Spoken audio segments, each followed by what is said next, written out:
Hi there and welcome. I'm Nabeela and you're listening to Reimagine Success, a space where we reimagine our relationship with work, success, and achievement.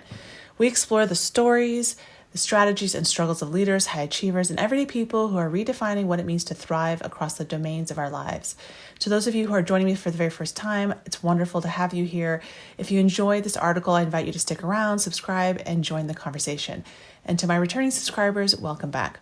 Today, I want to take you on a journey, not to a new place, but to an old story, one that many of us know from childhood, The Princess and the Pea.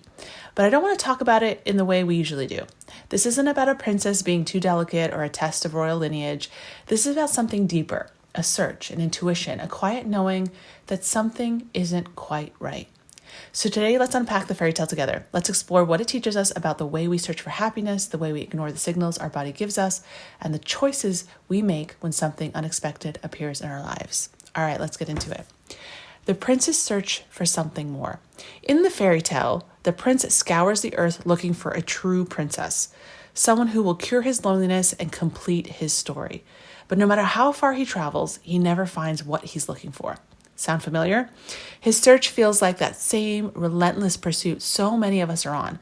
Whether it's searching for happiness or success or purpose or love, we chase it through degrees, jobs, promotions, cities, relationships, all with a quiet hope that the next thing will be that thing that fulfills us. But at some point, the journey circles back home.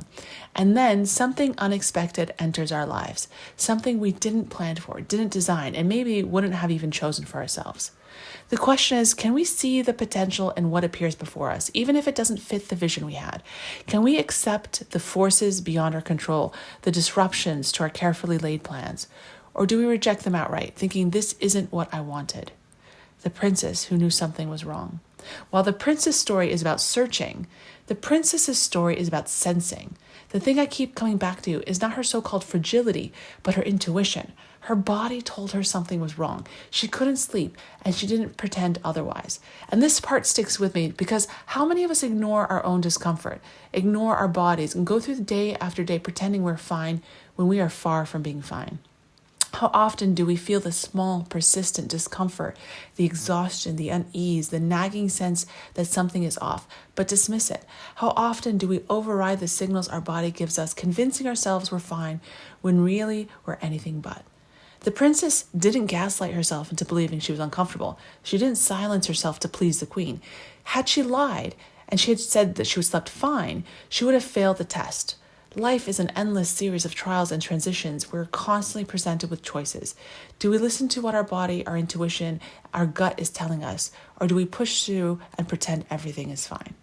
The queen's skepticism, 2 women, 2 ways of knowing. Then there's this queen. In many retellings, she's controlling. She sets up these elaborate tests to prove or disprove another woman's worth. But I see something else here. I see a caution, a skepticism, a woman who doesn't take things at face value. And I don't blame her. If someone arrived at my door drenched from a storm, claiming to be something extraordinary, I'd be doubtful too. So here we have 2 women, each protecting themselves in their own way. The princess trusts her own discomfort. The queen trusts her own scrutiny. Neither is blindly accepting. Neither is forcing themselves to say what others want to hear. And in a world that so often demands we perform, whether it's pretending we're fine when we're not, or accepting things as they are when we know that that's not how they should be, there's something powerful in both of their stories. What is the P you've been ignoring? The story has lingered in my mind because I'm asking this question. What is the P in my own life?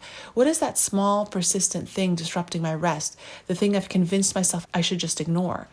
What have I trained myself to tolerate even as it wears me down? And what if, instead of dismissing it, I acknowledged it? What if I stopped explaining it away and started listening? Maybe this is what the Princess and the Pea has been trying to tell us all along. Not about sensitivity, not about who is worthy, but about what happens when we stop pretending we are fine when we are really not. About what happens when we listen to the signals and signs our body is telling us. About what happens when we're honest and sincere about how we feel, first and foremost with ourselves and then with the people around us. So my question to you is, what is the Pea under your mattress? And are you finally ready to stop sleeping through it? If you liked this post and you found it to be helpful and you're so inclined, please hit the heart button to help others rediscover Reimagine Success. And don't be shy. Please let me know what you think by commenting. Your support means a lot. In partnership, Nabeela.